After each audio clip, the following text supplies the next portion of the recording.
Voilà, alors le but de cette intervention est de vous présenter très brièvement l'éducation, je l'appelle biplurilingue.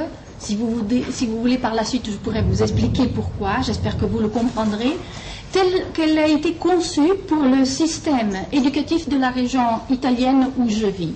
Éducation biplurilingue à laquelle j'ai par ailleurs longtemps et concrètement travaillé. Alors le Val d'Aoste, le voici, est la plus petite des régions italiennes. Elle se situe, vous voyez, au nord de l'Italie, dans la chaîne montagneuse des Alpes. Elle est coincée entre la France à l'ouest et la Suisse au nord. Elle est entièrement encerclée de montagnes. Historiquement, le Val d'Aoste a appartenu depuis le XIe siècle à un tout petit duché, le duché de Savoie, situé à cheval des montagnes et comprenant des régions qui font actuellement partie de la France et de la Suisse.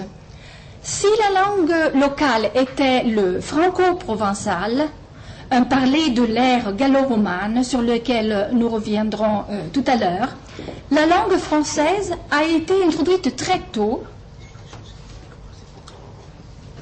au XIVe siècle, à la cour de Savoie. Donc c'est le duc qui a commencé à parler français. Elle remplacera le latin comme langue officielle de l'administration, de l'école et de l'Église à partir de 1561. C'est-à-dire seulement 22 ans, à peine après l'ordonnance de Villers-Cotterêts, par laquelle François Ier avait institué en 1539 la langue française comme langue des actes officiels et de la justice pour la France. En 1861, là c'est une date clé, le Val d'Aoste bascule dans l'État italien qui se constitue sous la souveraineté de la Maison de Savoie. 1861, donc, pour le Val d'Aoste, représente le passage d'un espace qui jusqu'alors était un espace francophone diglossique, franco-provençal français, à un espace italophone en constitution et dont l'unité linguistique était encore très loin de se faire. De plus en plus italianisé au cours du temps, le Val d'Aoste doit subir, au début du XXe siècle, la politique linguistique fasciste sous le régime de Mussolini qui a tenté par diverses mesures d'éradiquer la francophonie valdôtaine. Après la Deuxième Guerre mondiale, suite au mouvement de la résistance et à un courant annexionniste qui s'est fortement manifesté et qui réclamait l'annexion à la France, le Val d'Aoste a obtenu en 1948 un statut spécial d'autonomie qui est une loi constitutionnelle de l'État qui lui donne les moyens juridiques pour sa politique linguistique de sauvegarde du français et de ses langues minoritaires. Alors, quant à la situation linguistique actuelle, le Val d'Aoste est connu surtout comme une région bilingue, à cause de la co-officialité constitutionnelle de l'italien et du français. En réalité, il s'agit, comme vous le voyez, d'un territoire multilingue, car outre les deux langues co-officielles, dont l'italien et le français, les Valdôtains parlent encore d'autres variétés de langues, notamment sur tout le territoire de la région, le franco-provençal est un des pourcentages considérables, 40% encore de locuteurs. Dans deux communes d'une vallée latérale que vous voyez là encerclées, la vallée du Lys, deux variétés de valser qui est un parler germanique. Et dans une région située au sud-est, le dialecte piémontais. Comme le Val d'Aoste a été et est encore langue d'immigration, on y parle aussi des dialectes italiens de l'ancienne migration interne et des langues et des variétés de langues de la migration plus récente, en provenance surtout du Maghreb et des pays de l'Est. Toutes ces langues, naturellement, y sont parlées en des proportions très différentes, très variables, avec une prédominance nette de l'italien, suivi par 40% environ de la population parlant encore franco-provençal, et les locuteurs présentent très souvent, avant leur entrée à l'école, des profils qui sont déjà bilingues, voire plurilingues. Cette carte nous permet de situer l'ère du franco-provençal, là, à laquelle appartient le Val d'Ost, pour ceux d'entre vous qui ne connaîtraient pas ce dialecte. Vous voyez, il s'agit d'un ensemble de parlers qui est situé en coin entre la langue d'Oïl et la langue d'Oc, et c'est une ère assez étendue qui touche une partie de la Suisse et de la France, jusqu'à Fribourg en Suisse, Lyon, Saint-Étienne en France, et dont le Val d'Ost constitue le prolongement le plus oriental et au-delà des Alpes. Je vous ai parlé de la complexité de la situation sociolinguistique pour vous en donner une idée. Voyez un peu les pourcentages de l'immigration récente, phénomène qui débute vers les années 2000 et qui se développe de façon assez rapide, ce qui a des effets importants dans la composition des classes à l'école. Vous voyez qu'il prévoit un nombre de plus en plus grandissant d'élèves d'origine étrangère. On peut avoir dans des écoles d'enfance 10% d'enfants étrangers. Et ce qui signifie la présence d'autres langues que les langues habituellement parlées et enseignées. Et cela signifie aussi d'autres besoins spécifiques que l'école doit prendre en compte par rapport aux élèves qui les parlent. Selon les opportunités juridiques offertes par le statut spécial d'autonomie, le français a été enseigné comme matière dans tous les établissements scolaires du Val d'Ost à partir de 1948 et à parité horaire avec l'italien, dans enseignement de la langue. Le statut d'autonomie permettait également de prévoir l'enseignement de quelques matières scolaires en langue française.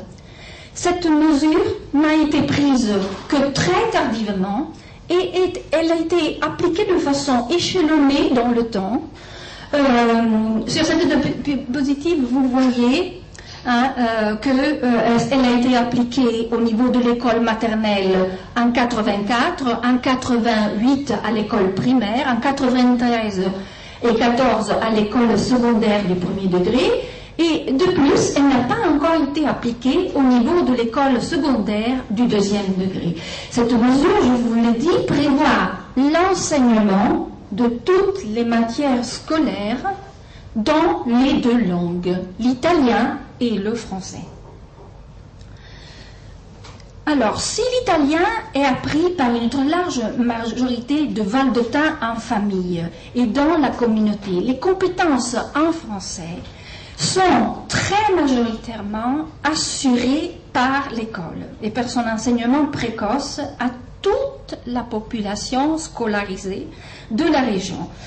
Et dans le contexte sociolinguistique, on l'a vu, est caractérisé par ce biplurilinguisme individuel déjà assez diffus. Donc ce n'est pas un biplurilinguisme élitaire, puisque toute la population scolaire jouit de ces opportunités, que certains voient comme une imposition. Il faut bien le dire. Alors, si l'italien est... les trois réformes bilingues que nous avons vues, maternelle, primaire et secondaire premier degré, bien que réalisées à des moments différents, partagent certains traits. Chacune a été précédée par une phase expérimentale où des équipes d'enseignants ont élaboré et expérimenté des formes d'enseignement bilingue. Vous verrez que notre modèle est tellement particulier par rapport, par exemple, au modèle reconnu et sur lequel on a fait tellement de recherches au Canada, le modèle de l'immersion, où on a un autre modèle qui nous posait des problèmes. Comment y travailler? Chaque début de réforme a été accompagné par des formations à l'intention des enseignants. Le suivi et le conseil didactique ont été assurés par des profils professionnels spécifiques qui ont été formés, des enseignants qui ont reçu une formation de formateurs. Et enfin, des matériels didactiques ont été créés et mis à la disposition des enseignants. Seulement après tous ces passages, on est arrivé à une généralisation et en adaptant les programmes de l'État à notre contexte. Alors, je vous ai dit modèle particulier. Nous avons, disons, rejeté je vous dirai si vous me posez la question pourquoi, certains principes binaires classiques de certains programmes très connus. Celui d'une langue, une personne, selon lequel il faudrait qu'il y ait toujours deux personnes parlant chacune une langue différente. On a refusé le principe d'une séparation entre école en une langue et école dans l'autre, ce qui est par exemple appliqué dans une autre région italienne qui a des problématiques minoritaires comme le Val d'Ost. C'est un autre modèle possible. Et enfin, on a rejeté ce que le statut en réalité demandait, le principe une discipline, une langue, qui prévoit donc une seule discipline, une seule langue par discipline. Ces principes ont été jugés actuellement dépassés d'un point de vue scientifique, car excessivement orientés par une conception monolingue, cloisonnée du bilinguisme, comme si le fait de pratiquer deux langues l'une à côté de l'autre pouvait leur faire mal ou faire mal à leur apprentissage. Alors, quels sont les principes que nous avons adoptés? Alors, ils ont été établis pour les besoins spécifiques du Val d'Ost, l'utilisation des deux langues, l'italien et le français, dans toutes les disciplines. En principe, je dis parce que les prescriptions ne sont jamais la réalité absolue, à parité horaire, dans toutes les activités didactiques que les disciplines impliquent, et cet emploi alterné des deux langues devrait être assuré par tous les enseignants, chacun dans leur discipline. Cette alternance des langues trouve une justification scientifique dans les travaux, surtout suisses, Grosjean, Lüdi, Pi, autour du fonctionnement des personnes bilingues. Fonctionnement qui se caractérise non pas par une séparation nette entre les deux langues si la situation ne le requiert pas, mais par le recours, selon les situations de communication, à des modes monolingues, dans une langue ou dans l'autre langue, et à des modes bilingues, avec l'emploi alterné des langues. Alors, le modèle valdôtain se fonde donc sur une conception bilingue et scientifique de la personne bilingue qui n'est pas la somme de deux monolingues. Et de l'autre côté, il nous a fallu trouver et expérimenter les fonctions didactiques de cette alternance. Et ce, non seulement en vue de meilleurs acquis linguistiques, mais aussi en vue des acquis disciplinaires qui nous préoccupaient aussi comme les parents au Canada. Ainsi, l'alternance a été envisagée comme un moyen supplémentaire de reformulation par le passage d'une langue à une autre pour mieux construire et ancrer les concepts disciplinaires. Outre cette spécificité de l'enseignement bilingue des matières et des disciplines scolaires, le modèle valdôtain prévoit l'enseignement parallèle des deux langues, l'italien et le français, ce qui n'est pas toujours le cas dans d'autres modèles comme certains modèles immersifs. De plus, le bilinguisme scolaire ainsi entendu, c'est-à-dire les deux langues dans toutes les disciplines, s'ouvre au plurilinguisme par l'enseignement dès la première classe du primaire de l'anglais comme langue étrangère.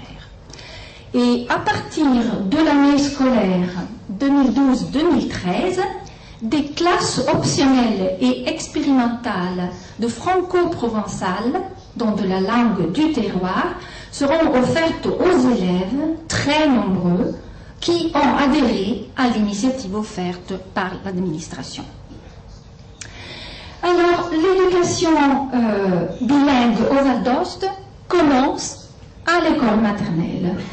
Quand les élèves arrivent à l'école primaire, ils ont déjà suivi 3 années d'apprentissage du français. L'école primaire a développé sa réflexion dans des directions assez spécifiques pour essayer de répondre aux caractéristiques de ce niveau scolaire. La première interrogation a concerné le fait de confronter tout de suite des élèves ou de langue écrite. Bon, les réflexions, qui ne sont malheureusement pas trop nombreuses non plus, les recherches, à vrai dire, et qui sont désormais éloignées dans le temps, menées à ce sujet, ne montrent pas de problème particulier pour les élèves.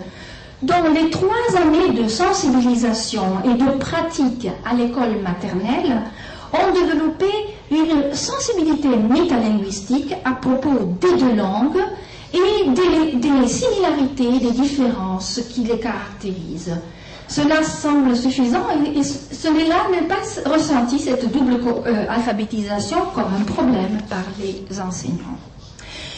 L'école primaire a dû réfléchir, la première, à propos de l'alternance des langues et des genres de discours dans les matières scolaires.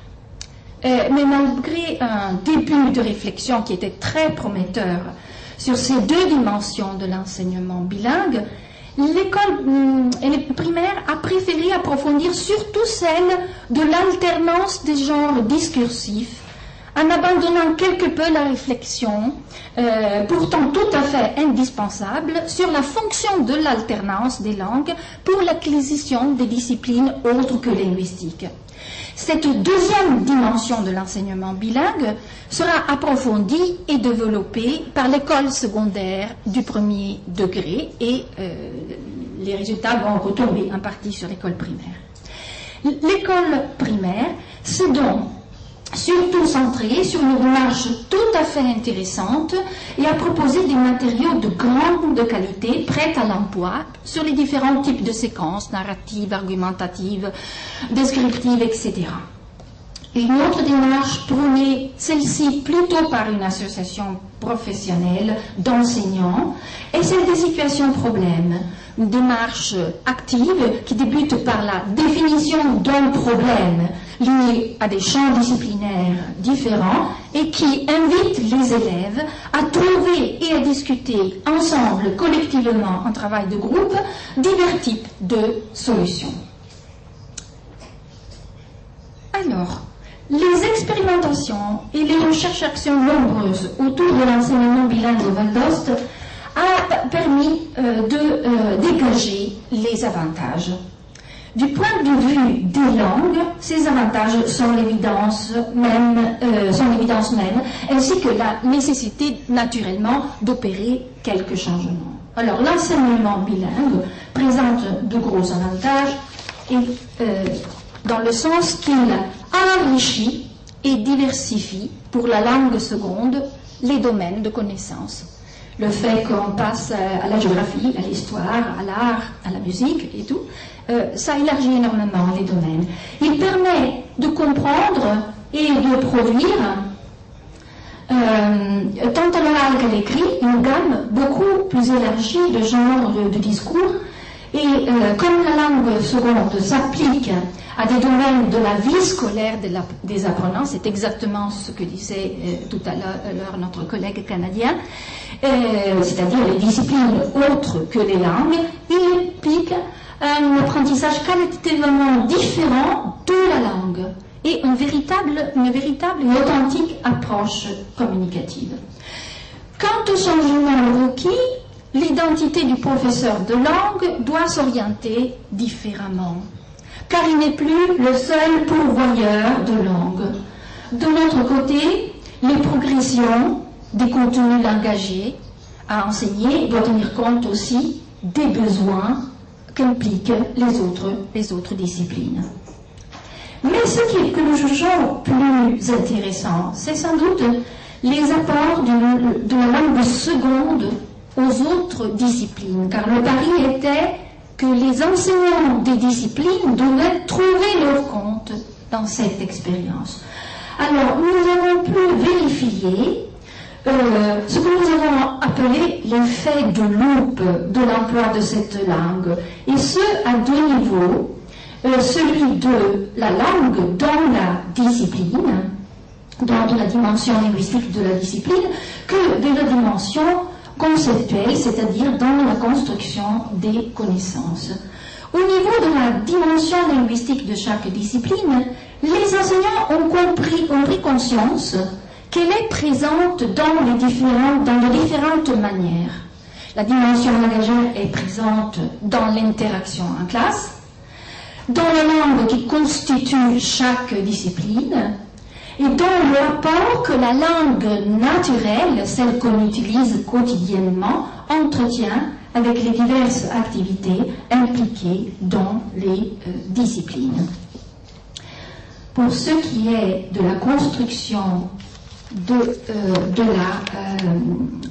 des connaissances dans la discipline, les enseignants ont pu, à travers la langue seconde, qui a créé une sorte d'effet d'éloignement, s'interroger plus à fond sur la façon spécifique dont chaque discipline construit les connaissances. Il est bien évident qu'entre mathématiques et histoire, les connaissances se construisent de façon cognitivement fondamentalement différente. Au niveau des élèves, maintenant, nous avons pu nous rendre compte que la langue seconde joue un rôle important que nous avons appelé un rôle de défamiliarisation. C'est-à-dire, elle crée une sorte de distance, de distanciation entre l'apprenant et l'objet d'apprentissage. Ce qui fait que l'élève, un peu moins sûr, moins familiarisé avec la langue, s'interroge beaucoup plus à fond sur les connaissances qu'il est en train de construire et aussi sur l'analyse de la langue. Le jeu de l'alternance des deux langues a des effets d'éclairage réciproque, d'enrichissement conceptuel qui n'auraient pas lieu si l'on utilisait exclusivement une langue ou l'autre.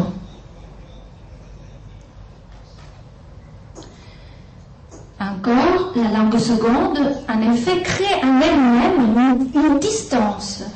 Déjà, le fait d'employer une deuxième langue, ça crée une distance entre le langage quotidien et le langage scientifique, dont les rapports sont toujours problématiques et conflictuels à l'école. Elle pousse les élèves dans leur relative insécurité linguistique à mieux inspecter et analyser les énoncés, notamment les énoncés des consignes. Parfois, ils comprennent mieux, plus facilement, en langue seconde qu'en langue première, du fait de cette analyse et de cette inspection plus approfondie. Dans cette analyse, ils arrivent à découvrir sous les mots qui leur auraient paru plus familiers en langue 1, les éventuels vides conceptuels qu'ils doivent combler.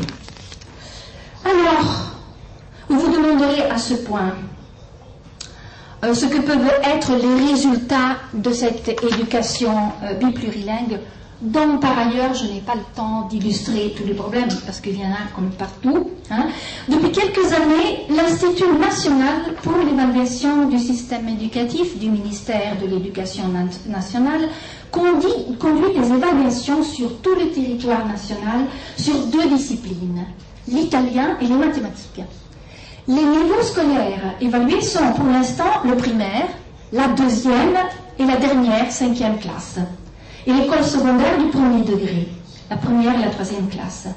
Ces données 2012, donc toutes fraîches, toutes récentes, montrent que le Val d'Ost est, pour ce qui est de l'italien, dans la langue 1, la langue première, préoccupation des parents avec tant de langues, apprennent-ils correctement l'italien? Eh bien, les élèves valdotins sont presque toujours au-dessus de la moyenne nationale. Et aussi pour les mathématiques, si l'on accepte le résultat négatif de la classe de 5e du primaire. Donc, globalement, dans l'ensemble, le Val d'Ost est la région qui a la notation moyenne la plus élevée en Italie. Dans les langues, on peut dire que ce système éducatif, si chargé de langues, ne fait pas mal à la langue 1, mais aide son apprentissage. Et enfin, comme dernier résultat que je peux vous soumettre, ce sont les résultats de l'enquête CDE PISA de 2009, qui place notre région au-dessus de la moyenne italienne et de la moyenne OCDE pour les 3 domaines évolués. Évidemment, la compréhension de l'écrit, la culture mathématique et la culture scientifique, épreuves qui de nouveau ont été passées en italien. Voilà, une présentation hyper rapide. Il y a des difficultés, mais il y a de grandes chances aussi et un gros potentiel. Merci de votre écoute.